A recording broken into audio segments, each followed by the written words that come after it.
What do you think the best course of action is for the U.S. as far as involvement in the Ukraine? Like how far do we go? It seems like if we keep doing what we're doing now, this just drags on and on and on and on. And some people call for like a no-fly zone, which would be an act of war if we actually shot down a Russian jet.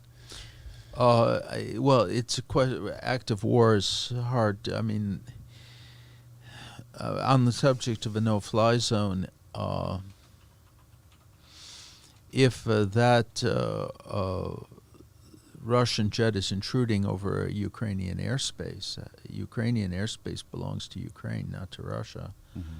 And they were shot down. I mean, they could interpret it as an act of war. And on the other hand, I mean, by U.S. By the U.S. Now, if the U.S. were to destroy anti-aircraft barriers on Russian territory, that would be an act of war. But only, but not necessarily. If those anti-aircraft batteries had been used to shoot down American aircraft patrolling Ukrainian airspace at the request of the legitimate Ukrainian government, then retaliation against those anti-aircraft installations. I'm not sure on the question of how it would be defined, but it could be considered legitimate retaliation. But the thing, I think that for the moment, what's really critical is not the military side of it, but the total embargo of oil and gas exports. No money should go into Russia, and none should come out. The United States doesn't want to risk the lives of American soldiers, and I understand this, or of American pilots. We already gave them tons of drones, right? We're giving, now the question is, are we going to move from defensive weapons to offensive weapons? We can do that too, but more important, I mean, and that this is what people are talking about. But in my view, what is much more critical right now is a total embargo on the purchase of Russian oil and gas. Now that means worldwide. Worldwide. That means that Germany. Now, of course, we're lucky it's spring. I mean, that sounds easy. It isn't easy. It means a complete reorientation of the economy. Because we would have to compensate the Germans and the Europeans for the gas and the oil that they're not getting. I mean, there were a lot of things and it would have an effect on environmental legislation and a lot of other things, because we would have to increase our energy production. But, I mean, that's the way. I mean, a no-fly zone would have been great before the invasion. Right. Now it does risk a confrontation, which is unpredictable, and we, of course, I mean, I think Biden is correct that he, in his reluctance to risk American lives. I mean, we don't want that, right? But we have to be ready for the sacrifices and for the changes that are going to come if we really. This is something that I think no one talks about, but I think one of the things, I think there's a recorded interview meeting that Trump had with Germany, with the leaders of Germany, pressing them on why they're not cutting off their oil, why they're not figuring out how to become independent of Russian oil. Yeah. I mean, and Trump made a very good point. I mean, and it was so much about Trump is controversial and hate-inspiring that the good that he did, and he did do some good things, and in fact, in the Middle East and elsewhere, he did some remarkable things, is either ignored or misrepresented. But what the point he was making toward NATO is that Germany's neglecting its contribution to NATO while at the same time financing a potential adversary. Right. That's an excellent point. It was very important that someone make it, and he did. Now, what is the importance of? A lot of people don't understand this, including me. What is the significance of sanctioning all these oligarchs? Oligarchs, is that how you say it? Oligarchs? Well, oligarchs. And these people who have these yachts all over the world and not letting them use their yachts. Like, what? How do these people? Why are they so important to Putin? They're less important to Putin than we realize. But by paralyzing their ability to borrow money, we strike a blow at the Russian economy, which is what we've got to do. I mean, they have business empires that require credit, among other things. And the confiscation of the yachts and the estates and so on is actually not all that significant in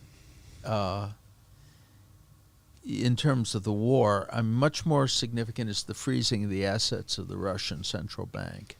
That's significant.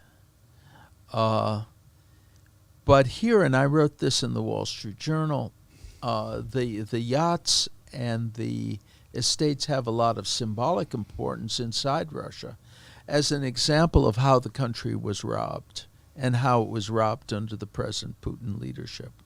And of course, these people were involved in all kinds of illegal activities, often in cooperation with the Putin regime. And those assets should be, once that's demonstrated, and that's probably a long process, those assets should be confiscated. What is with all your history, spending all that time over there, which is super rare. There's got to be very, very few people who have like the experience you have, the first person experience living over there and experiencing these people and these countries. And what is there anything that you fear? Is there one thing that you fear most in situations like we're in right now? And you see what's going on, you see the decisions that are being made, you see the main talking points that are going on in the media. Is there something that they're missing that you see? Well, as I've said repeatedly, and I've said in the Wall Street Journal and elsewhere, that the key to reaching out to the Russian people and to showing them that their government is just as much their enemy as it is the enemy of the Ukrainian people is to talk about how Putin came to power with an act of terror against his own people. And that is, and we are very obtuse when it comes to the whole history. These are the people who in our government call themselves Russia experts are only bureaucrats, Right. who in fact have no real first-hand knowledge or very little, and but are good at calling attention to themselves. I mean, the whole history of the criminal activities in Russia, from the very beginning, actually under Yeltsin, is something that we need to call to the attention of the Russian people, but we have to understand it ourselves. And what do I fear in this situation is that they'll carry out, they are capable of carrying out, especially if Putin feels threatened, carrying out atrocities against the civilian population in Ukraine that will literally force us to do something.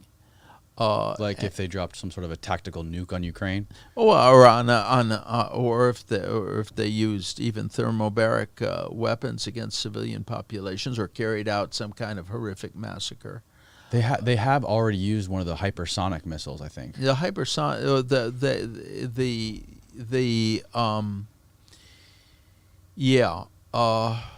they have. They attacked a facility in western Ukraine. But that depends.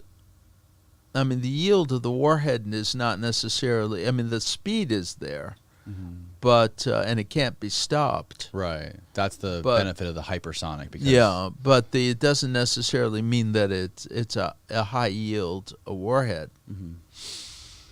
But and then we could be faced with a situation which they create for us, in which either we stand by and allow that to happen, or we really do take steps to protect the innocent civilian population, either with a no-fly zone or with a humanitarian airlift. Let's say that they surround a major Ukrainian citizen city, and people are starving to death, and and we're faced with a situation: do we mount an airlift to get them food and medicine?